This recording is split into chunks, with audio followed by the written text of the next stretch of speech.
प्रभु यीशु मसीह के पवित्र सामर्थी नाम में जय मसीह की। प्रभु का धन्यवाद करते हैं कि आज उस परमेश्वर ने फिर से एक बार मौका दिया कि परमेश्वर के पवित्र शास्त्र बाइबल से हम परमेश्वर के वचन को देखें। मैं सभी भाई बहनों का धन्यवाद करता हूं जो मेरे साथ ऑनलाइन गॉस्पेल मिनिस्ट्री में जुड़े हुए हैं। परमेश्वर आपको और आपके पूरे परिवार को आशीषित करें, अनुग्रह करें और आप सब पर बड़ी कृपा करें। परमेश्वर का धन्यवाद करते हैं कि जिस परमेश्वर ने ये पवित्र शास्त्र बाइबल से जो वचन हमें दिया है, यदि आपको ये वचन कहीं छूता है, यदि आपको ये वचन अच्छा लगता है, तो परमेश्वर के इस वचन के लिए आप ज़्यादा से ज़्यादा शेयर करें अपने लोगों में, ताकि परमेश्वर का वचन आपके माध्यम से उन लोगों तक पहुंच सके। कहीं अगर परमेश्वर का वचन किसी भी जगह आपके हृदय को छूता है या परमेश्वर का वचन आपसे बात करता है, तो जरूर इसके विषय में आप बोलें, शेयर करें और लोगों को इसके विषय में आप बताएं। क्योंकि जो परमेश्वर ने सुसमाचार का हमेशा हर एक के लिए जो वरदान दिया है, परमेश्वर ने कहा कि जब तुम विश्वास करोगे पवित्र आत्मा तुम पर आएगा और तुम सारे गलील और यहूदिया में, यरूशलेम में, दुनिया के छोर छोर तक मेरे तुम गवाह बनोगे। ये काम केवल पास्टरों का नहीं है, सुसमाचार प्रचारकों का नहीं है। ये जिम्मेदारी आपकी भी बनती है, मेरी भी जिम्मेदारी बनती है कि हम परमेश्वर का सुसमाचार, परमेश्वर का वचन हम बहुतायत के साथ लोगों तक पहुंचाएं। सो एक बार फिर से मैं धन्यवाद करता हूं। आज का जो वचन परमेश्वर ने मुझे दिया है कि मसीह में हमें किस रीति से चलना है। हम सब मसीह को जानने वाले हो सकते हैं, परमेश्वर को समझने वाले हो सकते हैं, लेकिन हमारा चलने का तरीका, हमारा परमेश्वर में विश्वास करने का तरीका अलग हो सकता है। हो सकता है उस कारण परमेश्वर को हम प्रसन्न ना कर पाते हो सकता है उस कारण हम परमेश्वर को उतनी खुशी नहीं दे पाते हो जितना कि परमेश्वर हमसे, हमारे जीवन से चाहता है। मैं आशा करता हूं कि ये परमेश्वर का वचन आपको और आपके परिवार को अच्छा लगेगा। मेरे साथ निकालेंगे कि हम जिस तरीके से परमेश्वर ने कहा है कि तुम ज्योति की संतान हो, आज जो आने वाला समय है उसके विषय में परमेश्वर ने मुझे वचन दिया है। मेरे साथ निकालेंगे 20वीं की पुस्तक और उसका 4 अध्याय 17 वचन से लेकर और उसके 24 वचन तक मैं पढ़कर सुनाता हूं। उसके बाद में हम इन वचनों पर मनन करेंगे। परमेश्वर के इन वचनों पर हम सत्यता के साथ देखेंगे कि किस रीति से परमेश्वर के ये वचन हमसे और आपसे बात करते हैं। मेरे साथ पढ़ेंगे। बाइबल में लिखा है कि इफिसियों 4 अध्याय उसके 17 वचन में, इसलिए मैं कहता हूं और प्रभु में तुम्हें चेतावनी देता हूं कि जिस प्रकार गैर यहूदी अपने मन की अनर्थ रीति पर चलते हैं, तुम आगे को वैसे ना चलो। परमेश्वर का पहला वचन कह रहा है इफिसियों 4 उसके 17 वचन में कि जिस रीति से गैर यहूदी लोग, जो इनको हम शुद्ध भाषा में, अपनी भाषा में अगर बोले, गैर मसीही लोग, जो यीशु मसीह को नहीं जानते, जिन्होंने परमेश्वर को नहीं जाना है, या जो परमेश्वर के विश्वास नहीं करने वाले लोग हैं, जो अन्य जाति के लोग हैं, परमेश्वर का वचन कह रहा है कि तुम गैर यहूदियों के समान आगे से अब वैसे मत चलो। क्यों ना चलो? क्योंकि पौलुस कहता है कि तुम गैर यहूदियों के समान मन की अनर्थ रीति पर ना चलो। जैसे कि वो मन की अनर्थ रीति पर चलते हैं, तुम आगे को वैसे ना चलो। सवाल इस चीज का उठता है कि कौन सी वो ऐसी अनर्थ रीति है, कौन सी ऐसी अनर्थ बातें हैं वो जिनके कारण परमेश्वर के दास को इस बात को बोलना पड़ा, जिसके कारण परमेश्वर के जन को ये बात बतानी पड़ी कि अनर्थ रीति है क्या। आज समाज में, मसीहत में हम बहुत चीजों को देखते हैं कि अब आने वाले समय में एक चीज चल रही है कि करवा चौथ होने वाला है। उसमें बहुत सारे लोग जो मसीह लोग हैं, जो अपने आप को ईसाई कहलाते हैं, वो उनकी महिलाएं करवा चौथ भी मनाएंगी, व्रत भी रखेंगे, कपड़े भी खरीदेंगे, ठीक वही सब काम करेंगे जो अन्य जाति के लोग करते हैं। अनर्थ, मन की अनर्थ रीति, इसको बोलते हैं मन की अनर्थ रीति, जबकि परमेश्वर ने इसलिए हमें और आपको नहीं बुलाया है। लेकिन फिर भी मसीह होने के नाते मन की अनर्थ रीतियों पर चल रहे हैं। दीपावली पर दिया भी जला लेंगे, होली पर होली भी खेल लेंगे, सारे त्योहारों के साथ मिक्स होकर हम करेंगे। ये अनर्थ रीति है जो अन्य जाति के काम करते हैं, वही काम मसीह के लोग भी करने लगे हैं। जबकि परमेश्वर का ये वचन स्पष्ट कहता है कि तुम गैर यहूदियों के समान, इसलिए मैं तुमसे कहता हूं कि प्रभु मैं तुम्हें चेतावनी देता हूं कि जिस प्रकार गैर यहूदी अपने मन के अनर्थ रीति पर चलते हैं, तुम आगे को वैसे ना चलो। जो तुम पहले करते चले आए थे, अब आगे को वैसे मत करो। परमेश्वर के वचन को समझने का प्रयास करें, परमेश्वर के वचन को जानने का प्रयास करें कि परमेश्वर हमसे अब क्या चाहता है, हमारे प्रभु की हमसे क्या इच्छा है। क्योंकि परमेश्वर का वचन कहता है, बाइबल में लिखा है, प्रभु ने कहा है कि जो मेरी भेड़ें हैं वो मेरी आवाज सुनती हैं। जो मेरी भेड़ें हैं वो मेरी आवाज सुनती हैं।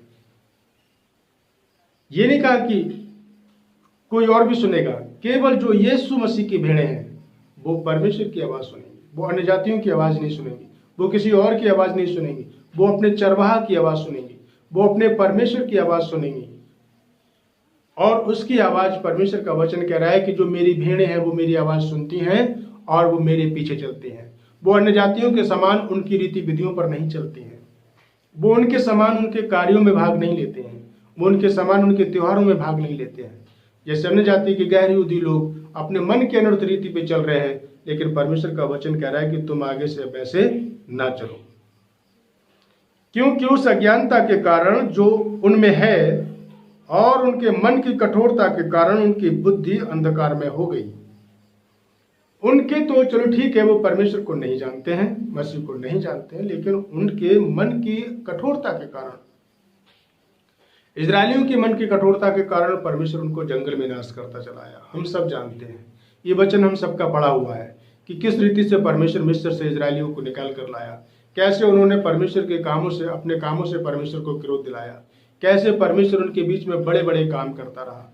हो सकता है आपके जीवन में भी परमेश्वर ने बड़े बड़े काम किए हों, लेकिन कहीं ना कहीं हम परमेश्वर को आज भी क्रोध दिला रहे हैं।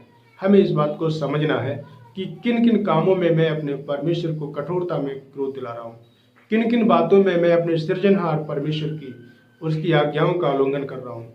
हमें उसकी आज्ञाओं के अनुसार चलना है। यदि हम उसकी भेड़ हैं तो हमें उसकी आवाज सुनकर उसके पीछे चलना है, परमेश्वर के पीछे चलना है। मन की कठोरता के कारण उनकी बुद्धि अंधकार में हो गई और वे परमेश्वर के जीवन से क्या हो गए, अलग हो गए। परमेश्वर जीवन है, वो जीवन की ज्योति है, हम सब जानते हैं, उसमें जीवन है। वचन देहधारी हुआ, उसमें जीवन था। परमेश्वर में जीवन है। जब परमेश्वर में जीवन है तब मुझ में और आप में जीवन है। यदि परमेश्वर जीवित नहीं है तो हम और आप भी जीवित नहीं है। इस वचन को मैं बड़ी सरलता के साथ समझाने की कोशिश करता हूं कि मन की अनर्थ रीतियों के अनुसार अब हमें नहीं चलना है। जैसे मिस्र के लोग जब निकल कर आए, जंगल में परमेश्वर को उन्होंने परखा और उन्होंने अपनी इच्छाओं को परमेश्वर के लिए बताया, परमेश्वर उन्हें पूरा भी किया, लेकिन फिर भी वो परमेश्वर पर विश्वास नहीं किया। अपने मन की अनर्थ रीतियों के कारण वो सब के सब जंगल में नाश हो गए।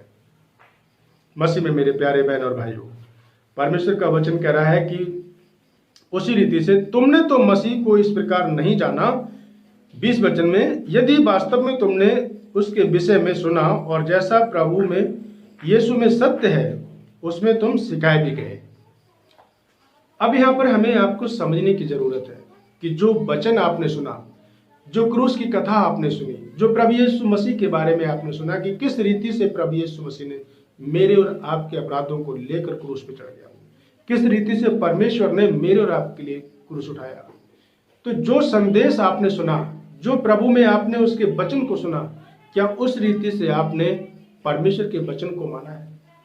क्या उस रीति से परमेश्वर की बातों को आपने माना है? किस रीति से? क्योंकि परमेश्वर का वचन कह रहा है कि जिस प्रकार तुमने सुना उस रीति से तुम परमेश्वर के साथ सत्यता में, जैसे तुम्हें सिखाया गया है वैसे तुम नहीं चल रहे हो, मन के अनर्थ रीतियों पे चल रहे हो। कोई बात नहीं, सब तरफ अंधेरा था इसलिए हमने भी दीपावली पे दिए जला लिए, या हमने भी झालर लटका ली, हमने भी रोशनी कर ली, हमारा घर अंधेरा लग रहा था। ये सब शैतान के द्वारा मन में अनर्थ कल्पनाएं डाले हुए हैं कि कोई बात नहीं, पूरी कॉलोनी में रोशनी थी इसलिए मैंने भी कर ली। लेकिन हमें उस दिन पर यह प्रकट करके दिखाना है कि संसार में है, लेकिन हमारा परमेश्वर जब हमें जगत की ज्योति में लेकर आया, वो हमारा ज्योतिर्मय परमेश्वर है जो हमें अंधकार में नहीं रहने देगा। लेकिन हमें गैर यहूदियों जैसी चाल हमें नहीं चलना है, गैर मसीह लोगों जैसे हमें चाल नहीं चलना है। कितने लोग हैं जो दीपावली पे आने वाले समय में अपने घरों को भी सजाएंगे, अपने घरों में भी दिए जलाएंगे, अपने घरों में भी झालर लटकाएंगे, ताकि कोई उनको क्रिश्चियन ना कह दे, कोई उनको मसीह ना कह दे। महिलाएं करवा चौथ का व्रत रखेंगी, जबकि परमेश्वर का वचन क्या कह रहा है। ईसाया का अगर हम पुस्तक पढ़ते हैं, इस वचन को हम यही रोक के रखेंगे और मेरे साथ ईसाया की पुस्तक निकालेंगे और उसका ईसाया की पुस्तक में मेरे साथ एक अध्याय निकालकर और उसमें हम जब पढ़ेंगे तो यहाँ परमेश्वर का वचन कह रहा है, ईसाया एक अध्याय और उसका एक अध्याय के 13 वचन से पढ़ते हैं। अब मैं अपनी व्यर्थ बेटे लाना छोड़ दो, अब से अपने व्यर्थ बेटे लाना छोड़ दो, अपने उनके धूप से मुझे घृणा है। मैं चांद और विश्राम दिन की सभाओं पर आयोजन, हाँ अधर्म के साथ विशेष सभाओं का आयोजन ये नहीं सह सकता। मैं तुम्हारे नए चांद के पर्वों और तुम्हारे ठहराए हुए त्योहारों से क्या करता हूँ, घृणा करता हूँ। नया चांद क्या है? महिलाएं जब करवा चौथ का व्रत रखती हैं, उसमें ईसाई महिलाएं भी अधिकतर रखती हैं। मैंने देखा है कि कई लोग उसमें व्रत रखते हैं, उसमें वो चांद देखकर तब पानी पीते हैं। हम सब जानते हैं करवा चौथ का व्रत किस रीति से लोग रखते हैं। उसमें ये गैर यहूदियों की मन की रीति के अनुसार चलने वाले क्रिश्चियन ये परमेश्वर के योग नहीं है। गैर यहूदियों जैसी चाल चलने वाले, गैर मसीहियों जैसी चाल चलने वाले लोग जो अपने आप को मसीह कहलाते हैं, जबकि परमेश्वर का वचन कह रहा है कि वो मसीह है नहीं। वो आज भी मन की कठोरता के कारण, विवेकहीनता के कारण वो संसार के साथ मिलकर उनके त्योहारों में सहभागी होकर और परमेश्वर को एक साइड में कर देते हैं और परमेश्वर को दुखी कर देते हैं। प्रभु में मेरे पवित्र प्रेमी लोगों, प्रभु में मेरे लोगों, मसीह भाई बहनों, ये वचन परमेश्वर के द्वारा समझना है कि हम मन के नए हो जाने से हमें अपना चाल चलन भी क्या करना है, नया कर लेना है। परमेश्वर के द्वारा हमें अपना चाल चलन, उसके द्वारा हमें नया कर लेना है, ताकि हम प्रभु के द्वारा उसकी महिमा का कारण बन सकें। और मेरे साथ फिर दोबारा निकाले कि नए चांद पर्व से भी उसको क्या है, हमारे नफरत है। और परमेश्वर का वचन क्या कह रहा है यहाँ पर, जब हम 4 में आगे देखते हैं कि तुमने तो मसीह में वैसे विश्वास नहीं किया कि जैसा तुमने उसको जाना था, जैसा कि तुमने लोगों के द्वारा सुना था, जैसा कि तुमने लोगों के द्वारा सुसमाचार सुना था, परमेश्वर को तुमने वैसा नहीं जाना है। हमें उसकी लंबाई चौड़ाई गहराई में उतरना है, ताकि हम परमेश्वर के द्वारा सही सही उसके ज्ञान में बढ़ते चले जाएं। हमें गहरी यहूदियों के समान हमें वैसे नहीं चलना है, आगे उनकी मन की अनर्थ रीति के अनुसार हमें नहीं चलना है। इस बात को समझना है कि जो मन की गहरी यहूदियों की मन की अनर्थ रीति है, उसके अनुसार हमें नहीं चलना है। परमेश्वर का वचन कह रहा है, वास्तव में तुमने उसके विषय में सुना और जैसा कि यीशु मसीह में सत्य है, उसमें सिखाए भी गए कि तुम पिछले चाल चलन के पुराने मनुष्य तत्व को उतार डालो, जो भरमाने वाली अभिलाषाओं के अनुसार भ्रष्ट होता जाता है।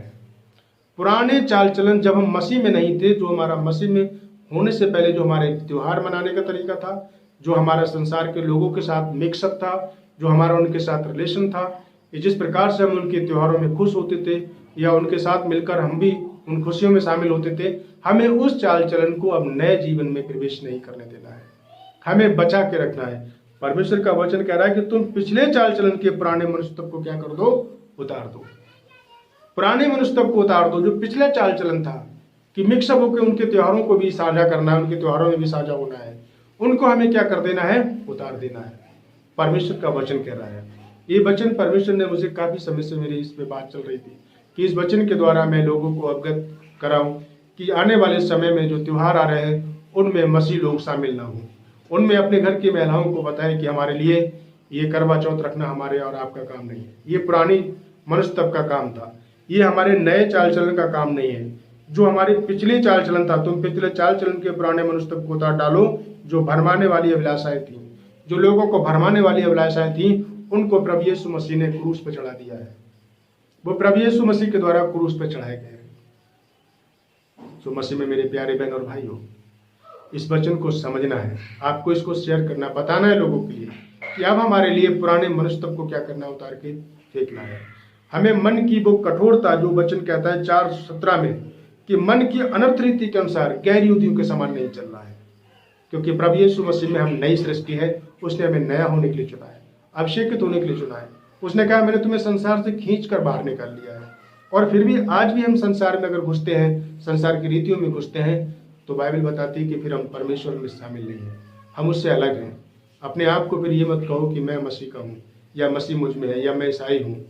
परमेश्वर का वचन कह रहा है कि हमें उसके अनुसार अपने पुराने मनुष्य को क्या करना है, उतार के फेंक देना है।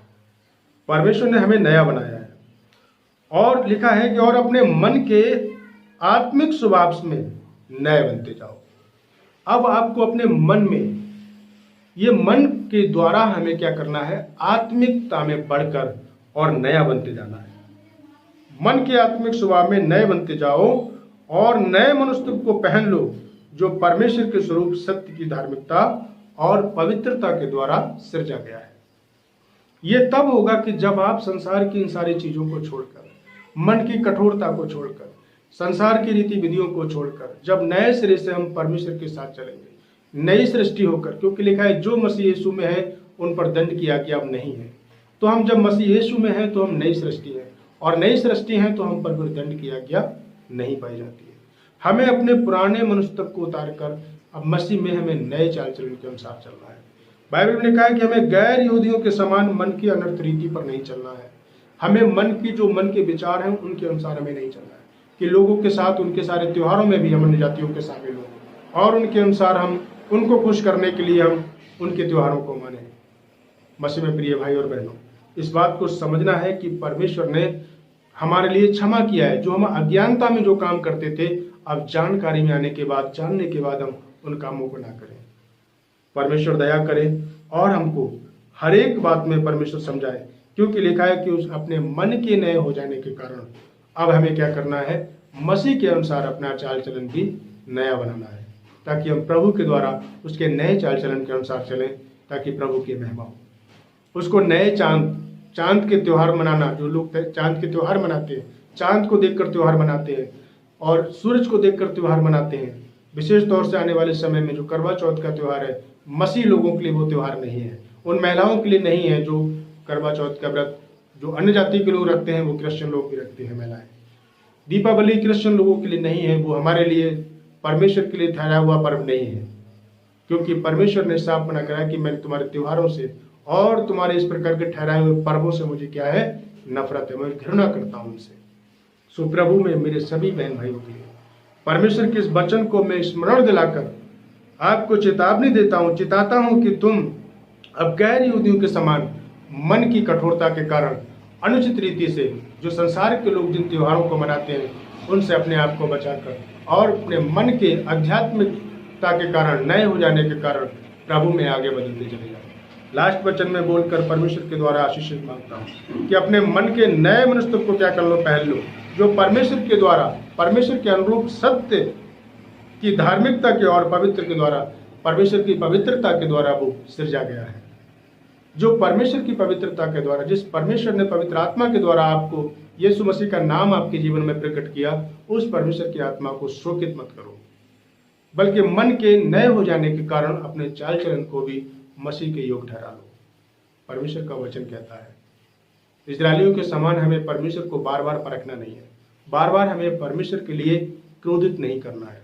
हमें अपने मन की कठोरता के कारण परमेश्वर के द्वारा दंड नहीं पाना है, बल्कि परमेश्वर ने हमें फूलों फलों की आशीष देकर और हमारे लिए संसार में भेजा है, ताकि हम उसके द्वारा बहुतायत की आशीष से प्राप्त कर सकें। मसीह में मेरे सभी भाई बहनों के लिए जय मसीह की। परमेश्वर इन वचनों के द्वारा आपको समझ दे कि हम मन के नए हो जाने के कारण नई रीति से चलें, नए चाल चलन में हम प्रवेश करके परमेश्वर की आज्ञा के अनुसार चलें, और मन की कठोरता के कारण हम गैर यहूदियों जैसा आचरण न करें, गैर मसीहों जैसा हमारा आचरण ना हो, बल्कि हम सही में सही रीति से हम परमेश्वर के साथ उसकी महिमा का कारण बन सकें। प्रभु में सभी भाई बहनों की बार फिर से जय मसीह की। प्रभु आप सबको बड़ी आशीष दे।